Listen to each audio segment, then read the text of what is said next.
AA Best Bail Bonds Radio Row coverage on ESPN San Antonio is presented by AA Best Bail Bonds and your local Geico office on Pat Booker Road. All right, got to ask you. Let's start with, because you guys have an Aggie quarterback in Ryan Tannehill, an Aggie quarterback making the news out of Cleveland.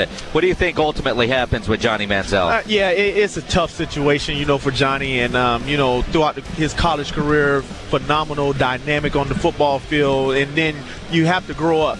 And then you have to come to the National Football League. All of us have done it. We had opportunity to do the college things, but you have to understand that you are a person of focus, especially from the quarterback position. You're always in the limelight. The microphone is always in your face. You're the leader, and you have to play and be as such. And for Johnny to be in this situation, man, is really tough, being a high draft pick. And now, the Cleveland Browns, they're going to be set back a couple of more years because of spending that high draft pick, and now you're releasing him after a few years. So everybody's going to lose in this situation. Johnny just has to get himself together. And, as a former player and as a colleague, I just wish him the best. But if you want to be in this league, everybody takes this really, really serious. People don't take this, as a play situation. This is our livelihood. A lot of people depend on this, to take care of their families and to have opportunity, and a young man like Johnny to do all the things he did in college and have that athleticism that he has, to go by the wayside, it's just going to be really tough on him. But, I wish him the best, and, hopefully he can just get himself together and straighten out, because he is a phenomenal athlete. I really go and I look at him and I compare him to a guy like Doug Flutie. You know what I'm saying? Have an opportunity to play against him when he was at Buffalo, not tall in stature, but, being able to run around and make plays. Yeah. And you're watching all the clips of him, running around against, I guess it was Cincinnati, and pump faking.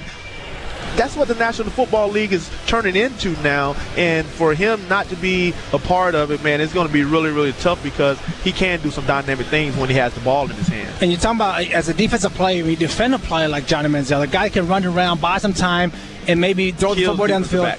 For defensive back, how hard is that for defend or even prepare to defend? Yeah, it's really hard. You can't really practice it. You can't you can't really go out and practice every single day. Yeah, you can make the quarterback sit back there and scramble and tell the wide receivers to make up routes, but it's a tough situation on a defensive back. I mean, when you sit here and you have to cover the first route, and just say the wide receiver is already a little bit better than you are in certain situations, and then now the pocket breaks down, and that this guy has the opportunity to make big plays against your defensive line or your linebackers, and you're peeking in the backfield, and then all of a sudden, guess what? He stops.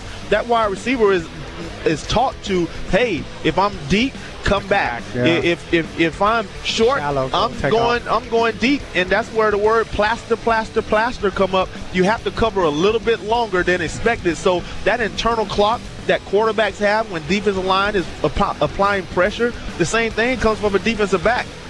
I know my defensive line is going to get after the quarterback. So at a certain point of time in understanding what the route concept is, I'm about to start looking back for the football. You look back for the football, get a chance. And now Johnny Manziel is running down, or he has opportunity to throw the ball deep. That's what makes it really tough with these scrambling quarterbacks and having opportunity to make big plays down the field.